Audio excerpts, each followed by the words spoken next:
Welcome to Mindfulness Manufacturing. My name is Trevor Blondeel. Spending 25 years in manufacturing, I discovered the real impact we have on turnover, communication, and the ability to manage change is how we show up. That's the essence of emotional intelligence. In each episode, we bring a guest or message to expand your skills, engage your people, and grow your organization. So let's jump in.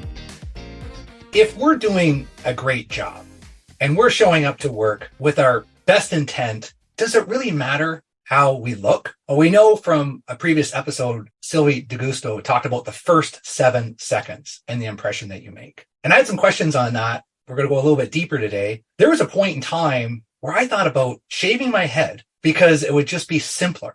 I had a uniform, a basic shirt that I would wear at the factory with my Costco jeans and my work boots. And I thought, what does that really matter? And when I think back at that time, how much of that was tied to my own self-worth at that time? And it got me thinking, and I am dressing better. I'm not totally there yet. And I'm excited to bring on Morgan Wider. She has a decade of leadership experience at major retail giants and has life lessons into a wardrobe styling consulting firm. When she's not transforming lives through the closet revamps and shopping trips, she's facilitating insightful and inspiring executive style workshops around the country, including manufacturing. Welcome, Morgan. Trevor, thank you for having me. I'm so excited to be here. So you've been speaking to manufacturing clients. You see that, we live in this world of a lot of times uniforms. We're on the shop floor. This appearance and this first 7 seconds. What are you seeing here, Morgan? Oh, man, there's so much, and I'm so excited to talk about this. One of my first speaking gigs early in my entrepreneurial speaker journey was with a manufacturing firm, and I'll say their name, Exactech. Actually, they're based in Gainesville, Florida, and they manufacture body parts. Like if you need a limb or like an elbow or a something, like a new body part, they make it in-house. And I got there through a former coworker, and she connected me with the HR. And Denise Bassler, I'm going to send her this podcast episode once we are done, because she was in HR, and she actually told me that she was a rock star by night and an HR person by day. And she actually had elements of her rock star vibe that she would wear to the plant. And she did that intentionally so that people could feel safe to be themselves with her. And I was like, oh my gosh, this is so cool. Like she would wear like lightning earrings or like one earring and she was also the only one of the few females in this plant. So this was all good context. And when I get to the plant, it was their professional development day. And I was, I think, the first or second speaker. And it's this room, like this big room of like white guys, like in Gainesville, Florida. And I am a Black female, and I'm kind of nervous. But then we go through this journey that I take them on. And we had so much fun talking about how can you be your authentic self? How can you communicate? And how can you wear cool shoes or fun socks? Or like really being aware of who you are and how you can give permission for your team to be themselves and to communicate and show up in a lot of different ways. And a lot of that starts with our wardrobe. So I love talking to manufacturing audiences and all male audiences, or people that think that their wardrobe doesn't matter, because it absolutely does. And like you mentioned, the 7 seconds, we make first impressions about people within 7 seconds. And how can you control that narrative each and every day that you walk into your plant or your office? And it sounds like it's shifting that perspective of your own thoughts about yourself, and then what are you projecting to others, and just having a little bit of fun. I remember I had a plant manager. We were starting a plant in Milton, Ontario, and we were talking about getting the uniforms. Mm-hmm. And there was different debates on that because of that whole self-expression. Yep. Versus, hey, everyone's got to look the same in the same uniform. And he was kind of like, that's not me. Like, I want to come in showing up like myself. That was 20 years ago. Wow. And I'm just wondering how that narrative is now changing of like, can we have both? Can we have that uniform? And then do we just kind of have our different aspects to show kind of who we are? Totally. And even when you're wearing a uniform, though, there's still elements of you that show, right? Like your hair, like when you mentioned you might cut your hair off and go bald, that gives a different impression and vibe than when you do have hair. the shoes that you wear. I know probably in plants you're not wearing a lot of jewelry, but like, or even for women who are masculine environments, a lot of them that I found were, some of them are really adamant about wearing makeup, right? Like, how can you still feel like yourself? There's other elements that aren't just clothes that express who you are and how you want to be communicated with, and how you can want to communicate yourself to others. And of course, we've had multiple episodes always leaning into women in manufacturing. It's a super curiosity gap of how do we get better as an industry. And I've been telling people I've been excited to have you on the show. And so one of the questions that came up is, as a woman that's being successful in her leadership skills and progressing in manufacturing, you know, is she going to be dressing more like the part of what that company kind of like shows in a lot of their managers, or so that she can kind of blend in more? Or is it that she should be being more of herself? I have the perfect story for this, Trevor. This is the story that I had in mind. So when I was interviewing women, I put a post on LinkedIn to ask if I could interview women about style from when I was writing my book, The Worthy Wardrobe. And this woman I never met named Megan signed up for a phone call. And the minute we get on the phone, she has this big bubbly personality. And she tells me that she was in refrigeration engineering. And I didn't even know what that was. And she told me that when she went to Florida A&M University, which is a historically Black college in Tallahassee, Florida. And she was one of the only women there, but her professor said, if you are going to be, as a Black person and as a Black female going into refrigeration engineering, you are going to be the only. And because you're going to be the only, you're going to have to dress and act as much like everyone else that is there. And so she was a good student. She did that. She got her first job and she wore black pants and a blue polo shirt every single day. She did her job, went home, and like slowly worked her way up to middle management. When she got to middle management, she started getting invited to happy hours and holiday parties with senior leadership. And she said then that she started to wear her real clothes to these parties. And I was like, Megan, what do you mean? Like, what are your real clothes? And she's like, I love bright colors. I'd wear these gold high heels and orange dresses, and I wear my hair natural. And all of my coworkers would be like, Megan, you're so funny. We had no idea. Or Megan, we didn't know you had such a personality. And she's like, well, of course I do. But it dawned on her that she was downplaying herself and playing small when she was putting on her blacks and blues every day to work. And it wasn't until she got into these social environments that she showed her real self that she made friends. And one couple months later, on her way to right before her performance review, she went into the office of a white 70-year-old SVP who is now her mentor. And she's like, what do I do? How do I prepare for this performance review? Like, I really want to get promoted. And he said, just be you. And she's like, yeah, like, that's bullshit. Like, what do you mean? And he said, no. He's like, I know who you are. The person that you were Friday night at that party, bring her to work tomorrow. And that's when it dawned on Megan that this whole time she had tried to emulate her white male counterparts and be something that she wasn't. And they can sense that there was a level of inauthenticity there. And when she was finally herself and dressed like herself and let herself show who she really was, that's when she finally got accepted into the quote unquote good old boys club, because they knew who she was now. Like, they could trust her because they knew, like, she's like, you know, they said, well, you're a lot, but at least we know who you are and we'll take you. So that idea of changing who you are and playing small and hiding as a woman or as a person of color or everyone as something, whatever you think makes you other, it doesn't serve you. And especially even in manufacturing, when you think that you're supposed to be uniform and wear a black polo or black pants and blue polo shirt, you're doing yourself a disservice by not being yourself. Does that lead into your mantra? I have the mantra of how we show up impacts on how people feel, how we make them feel determines the extent they can engage. And I've heard you say how to show up authentically appropriate. Yes. I like that is authentically appropriate is a term that I've coined of how can you be your true self, but also be appropriate for what the job demands, what your audience needs of you. Like, there's some days that I authentically feel like I only want to wear sweatpants, but that is not appropriate for the occasion or for the audience that I'm working in. So it is an absolute balance. And when you show up authentically appropriate, you, like Trevor, your work is about, is you give permission for others to do the same. And that's what's also important here.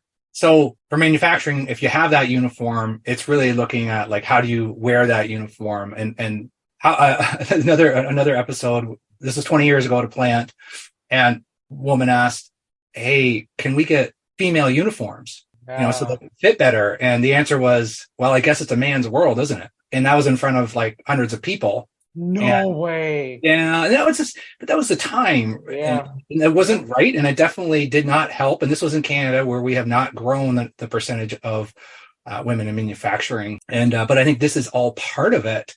Cause talk to me a little bit about, cause I'm experiencing some of this.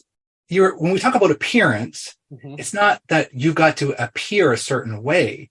It's like, are you wearing the clothes that fit you properly? Yes. And I would even say, are you wearing the clothes that honor who you are? And by honor who you are, that means honor your body type, honor the size that you are. Like, if you have still pandemic pounds on you, are you honoring your body with where it is with clothes that fit?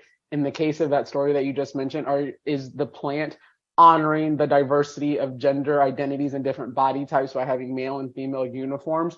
Are you honoring yourself by dressing in a way that honors your background and experience? You know, like they used to say, dress for the job that you want to have, not the one that you do have. So like thinking about how can you honor yourself in a way that truly presents all of who you are in the best possible way. I think that's helpful, Morgan, because that's a clarification of, it doesn't mean that you have to look a certain way, but you have to honor who you are at that moment in time. Absolutely. And that comes from mindfulness. Like when you are aware of who you are, like being really present to not just your body type and what size you're wearing, this is for men and women, but honoring and being aware of your strengths, your talents, your weaknesses, your age, your capabilities, your body, like all of those things that when you're fully aware of who you are and what you bring to the table, getting dressed each day, even if it's still in a uniform, will become easier and actually become like a more joyful experience because you're honoring your body by putting on a uniform with pride, right? Like the job that you're doing, the work that you're doing, who you are, like thinking of clothes is more than just a functionary thing, but a way to really present your best self to the world. And we can pick up on that, right? When someone feels just happy with who they are, it's like you're drawn to them, right? Yeah, and when you look good, you do good. You feel better. Yeah.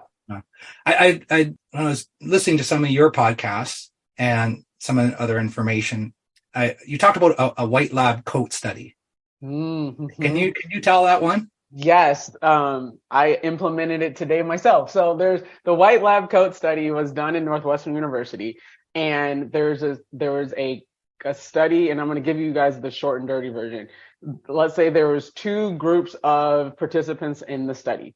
The first group was looking, had a white lab coat, and the participants were told that lab coat was an artist coat, like a coat that you put on to go paint the walls or to do something like that. The other half of the study, participants were told that white lab coat was a doctor's coat and that they were going to, you're wearing a coat that is what doctors wear. Both groups of participants went to take a cognitive exam. The people who were thought that they were wearing a doctor's coat performed 50% better on attention to detail than the people who thought they were wearing a painter's coat. And so the study concluded that the clothes that we wear not only impact how others perceive us, but how we perceive ourselves. So for me, for example, Monday morning, I'm getting out of bed. I'm like, I got to put my real clothes on. So my brain will go into, oh, it's work time. And that meant putting on lipstick. That meant putting on a bra. That meant putting on real clothes outside of my pajamas. And that can be the same for like, if you're in manufacturing your uniform, like this is a way that when we get dressed in clothes that we know are designated for work, that our brain goes into work mode. Like during the pandemic, when a lot of folks were going from bed to desk, I was preaching the gospel of like, even if you're not putting on your full work clothes to work from home, get you a pair of like non-sleep sweatpants and pajamas that are still signifying to the body that it's time to go to work. So true. That is the mindfulness of like, we own this, right? To put ourselves in that mindset of no, like we're ready to go. Like it's like an athlete, right? Like when they put on their pads and they put on their jersey, they have practice jerseys and they have game day jerseys. And those are two very different things. And your wardrobe should be the exact same thing. It's for different moments. Like if you are on the shop floor that day and you're spending more time versus, hey, you got a customer coming in, so I'm going to maybe dress a little bit differently that day. Is that the right path to more like absolutely context about that? And that goes back to knowing who your audience is for the day, right? The authentically appropriate. If your audience is shifting to a client base versus your fellow coworkers, you might want to up the ante a little bit, again, depending on what the message is that you're trying to send. And I've got another amazing client in Windsor, and I tell you, when I look at him sometimes, when I first started working with him, and he'd have like stains all over his clothes, boots all kind of beat up, his hair kind of whiffed back. I mean, this guy would jump in and start running the press. He's just like anywhere in the plant and just loves his company, loves his team, and kind of always feels that way. But I couldn't, when I walked in the door, I couldn't tell if he was a team member or the owner. And like, talk to me on that. Like, what do you feel about that?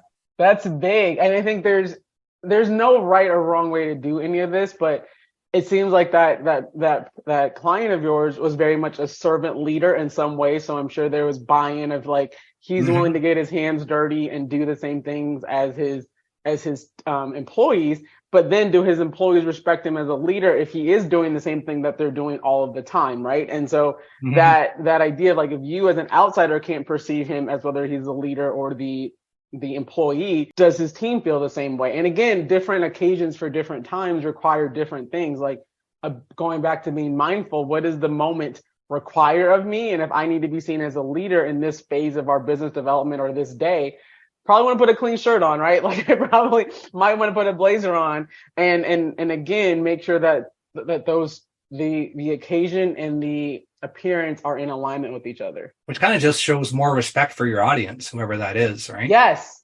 exactly. When you get dressed, just like being on time, there's a book called Executive Presence by Sylvia Ann Hewlett. And she talks about executive presence and wardrobe isn't necessarily about having the fancy clothes or being quote unquote attractive.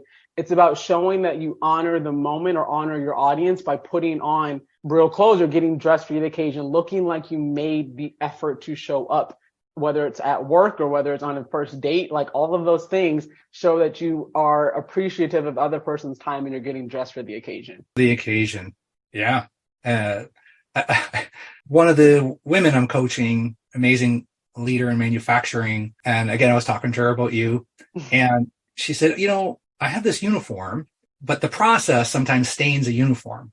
So there was I don't know if it was a corporate or client, visitor was coming and someone had said to her, well, maybe you can just freshen up your uniform. And it's like, wow, small, but huge, right? Like totally. If you still got to wear a uniform, you don't have to wear stained uniforms. No, you don't. That uniform should be clean and pressed because again, that goes back to those first impressions that the brain does at 7 seconds. When our brain is making all these assumptions, if we see a stain we're going to think, oh, that person's messy or clumsy. And then what the brain does is called confirmation bias. So they're going to be looking for more proof that person is messy or disorganized in everything else that they do, all based on a coffee stain or a stain of oil, all those things. Like that's crazy. You reminded me, I worked with some women franchise trainees for Chick-fil-A. And we talked about how do you wear outside, like they're no longer wearing their uniforms because they're training to be owners and managers.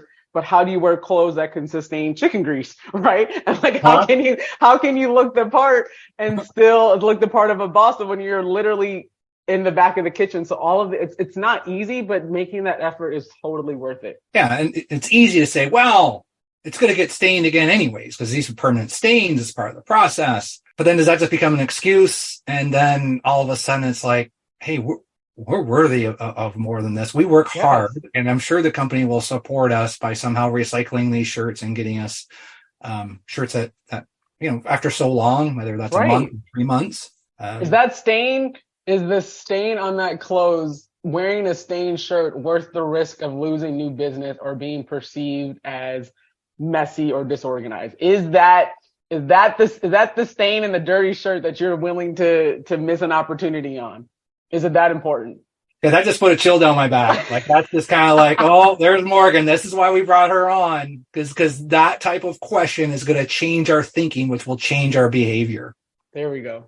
And my daughter Paige did competitive figure skating, so she was on the rink a lot, and I was doing a lot of renovations in the backyard, and I would just take old jeans and I just cut them off. And I love the old ragged look and stained t-shirt. And I go pick her up from skating. I don't know how old she is. She's probably not even a teenager yet, I don't think. And she's like, Dad, can you change before you pick me up? And I'm like, pardon? Like, this is just who I am. And she just kind of looked at me, right? And it's like, at first I thought, oh, it's For being a super, teenager.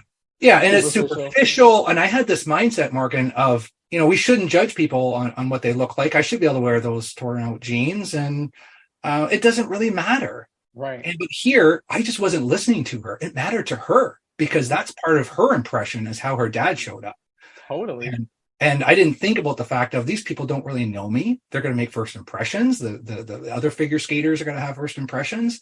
And I missed that. That's so good of you. Like, my dad is 70 years old and I do this for a living, and he just now has started listening to me about what to wear. So kudos to you for being a good girl dad. And now that we talked about you, now that you brought you into the picture, Trevor, I want to share with your audience about Trevor's purple Cole Haan, are they Cole Haan sneakers less loafer that like I will never forget. Like, of course we knew each other virtually, for a couple of months. And then when I met you in person, I saw the purple People Eaters shoes, and I was like, this told me everything I need to know about you. It did. It was like he literally thinks outside the box. This is like, I know that he now loves the Vikings. Like, it was a conversation starter that helped us bond over a friendship. Yeah. Like, a man that loves purple leather shoes, like, it's clearly going to be a friend of mine. And I have had other guys that are kind of like, oh, we got Grimace in the house today. And they're hating. But like, when you wear them, how do you feel? I just feel grounded. It's kind of like, oh, you know what? This is. And then one of our classmates in this program we're in together, Heroic Public Speaking, had told me that one of her groups, they use the color purple a lot because it's purpose, the first three letters, and then people, the last three letters. Love that. And that is a lot who I am, and really kind of how I became the guy who was going to shave his head and didn't care really what people thought, to the point now where it's like, we can't control other people's narratives, but we can control in how we show up emotionally and physically, and how showing care about yourself does matter, like to my daughter, to ourselves, to our teammates. And but it's a confusing topic, like if you don't have someone like you to talk to, because it's easy to do the narrative of, well, it shouldn't matter. Right. And I will say, in that study, that 7-second study that's often quoted, they break down that 60% of the judgments that the brain is making in those 7 seconds comes from appearance. 40% is what we can't control, like race, gender, identity, height, voice tone. We can't control what 40% of people think about us, but 60% of what people think about us comes from the choices that we make in our appearance and how we get dressed each morning. So we can't control all of what people think about us. Like, I can't control people are going to think about me as a Black female, but damn it, I can control a lot more about how I present to myself. And this isn't respectability politics, or it's not about blending in, or it's not about changing who you are, but it's about, again, being aware of how you present and the way that people perceive you, and how that treatment can impact your performance, and it can impact your promotions, and it can impact how clients see you. So it really, a lot of people, we've been trained to think that just our hard work matters, but part of showing up is showing and taking care of yourself and honoring the moment with your wardrobe. Such a different mindset to be aware of, and that this can tie into your income as well. Oh, totally. Like, one of my mom used to work for an insurance company, and her CEO used to tell his sales teams, we cannot ask anyone to buy $1 million policy if we don't look like $1 million ourselves. Ooh. And so, it's not about dressing and buying everything designer. It's about honoring the fact that I'm walking into the room with $1 million client. I'm going to put on a clean suit, right? And that's it's well taken care of. So he knows that he can trust me with his $1 million. If you look disheveled and messy and stains on your shirt, is someone going to trust you with their with their product, with their money, with their business? No. Here's one that some women shared with me only in the last 5 years. I wish I would have known this earlier. Is that shoes matter? Like, yes, I love my purple shoes, but I mean, if I had work boots before and they were kind of cut up or torn, or I had a pair of dress shoes that were kind of stained, I thought, how important is that, Morgan? Yeah, my grandmother told my mother, you know everything about a man based on his shoes. And the same thing is for women. Yeah, how you take care. Your shoes are like you said when you wear your purple People Eaters, they ground you, right?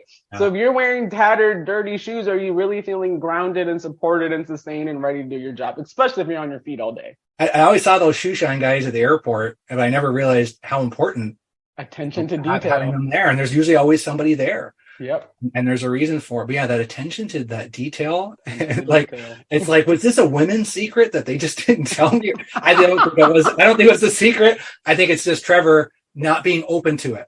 And then once I was open to receive the feedback, then I started getting more, right? I love that. And I think maybe for the listeners driving into work today, what could you be open to today, right? How can you look at yourself maybe different, or even have a conversation, find your Morgan? Oh, thank you. And even a lot of what I do when I work with companies is helping to facilitate conversations with your team of like, tell me a time that you've played small. What do you feel like you've had to check at the door about yourself? How can I create a more inclusive environment for you? How can you make sure that you're not commenting about someone's hair or nails or body inadvertently, right? Like, those little comments that I used to, like, when coworkers say, oh, you look nice today, you must be interviewing, or can I touch your hair, or all of these things that can make people feel like you're being othered. And how can you as a leader really create a space that honors diversity, not just in thought and not just in race, but how we show up as ourselves? What about overdressing? There's another situation, another manufacturing plant I heard, and it was a team member on a line, but he was wearing dress shirts. And I don't know his intention, but I would assume that maybe wanting to progress and wanting to dress apart. And there were some other leaders that were judging him in a different way. Is that guy doing any work? Like, is he just going to be going to the office? And it's all these biases that we have that we can't control. So is there a point where you got to kind of like not overdress because of people think? It goes back to the message you're trying to send and what's appropriate for the audience. And some people have their own shit. I'll just say it candidly. Like those, like making assumptions that this guy is a hard worker because he's wearing a nice shirt. But this gentleman could be like, I am a hard worker. I'm putting on my work shirt, and me putting this shirt on is telling myself and others that I want to be the boss. So I'm going to work that way. Right. And so him being confident enough to stand out and not blend into the crowd and and assuming his work is amazing, should tell those managers that he is the perfect person to be a leader, because he's not afraid to stand out for the right reasons. And I think this also goes back to if he wasn't, and I'm making all kinds of assumptions here, but also don't stay in places that you're not accepting and can't be yourself. So if he's not feeling comfortable, or if he's being judged for rising to the occasion, then damn it, take your dress shirt and go get a promotion somewhere else, right? Like, don't stay in spaces that you can't be yourself when, again, when you're playing by the rules and being authentic to who you are. Yeah, sometimes we got to make hard choices, because if we, if that gentleman feels good in that dress shirt doing that job and he's working hard, and that may not be the right place for him. No. And I tell women, a lot of women of color, they'll ask me do I have to straighten my hair to get at this job, or straighten my hair to go to an interview? Or I'm like, do you want to be in a place where you feel like you have to straighten your hair and then and then what, right? Does that, if you feel like you have to change in a core identity of who you are, do you really want to be in that space? And that's only something you can answer. Yeah. Those are the decisions. Morgan, our time flies by. Our listeners are going to want more. How do they get more on Morgan? How do they follow you? Oh, this is so much fun, Trevor. You can learn more about me at morganwider.com. And there's my speaking stuff, my book, podcast, styling services. If you want to make your uniform look all fancy, I'm happy to help. Well, and so you just kind of skipped over that amazing book. Say a little bit more on that. Oh, my book, The Worthy Wardrobe. I wrote it as a love letter to any woman who's ever felt like she wasn't good enough or pretty enough. But I have had several men read it, and it's been fascinating to hear their thoughts and help them learn more about women and their insights and how loaded wardrobes are for women. But they also have evolved their own wardrobes based on what the book is. So it's been a blessing to have conversations about how do you know that you're worthy of being seen and dressed in a way that honors who you are. Well, if you're anybody looking to book to someone to speak on this, I've seen Morgan on stage. She is fabulous. And the resources that she has, reach out, grab that book. And because I know personally, you've helped transform me just in our deeper conversations. Thank you, Frank. Your good vibe, and just kind of like reconfirming that, it's okay to dress that certain way, and just so many different insights on if we can show up authentically, people will feel that. Thank you, Trevor. I just adore you. And I think that the work that you are doing to literally be a bright light in a space of manufacturing is just so inspiring, and your spirit is that so much of service. So thank you for having me. Thank you for sharing your mindfulness with your audience and exposing people to something that they normally wouldn't, and you get to be this messenger of a new way of being in different spaces. So thank you for having me. Thank you for sharing your platform with me. Right on. And thank everyone for listening. Hey folks, appreciate you taking the time to join us today. If you enjoyed this episode, share it with someone. Haven't subscribed yet? Do it now. Remember, if you want results, the key is increasing your awareness of how you show up.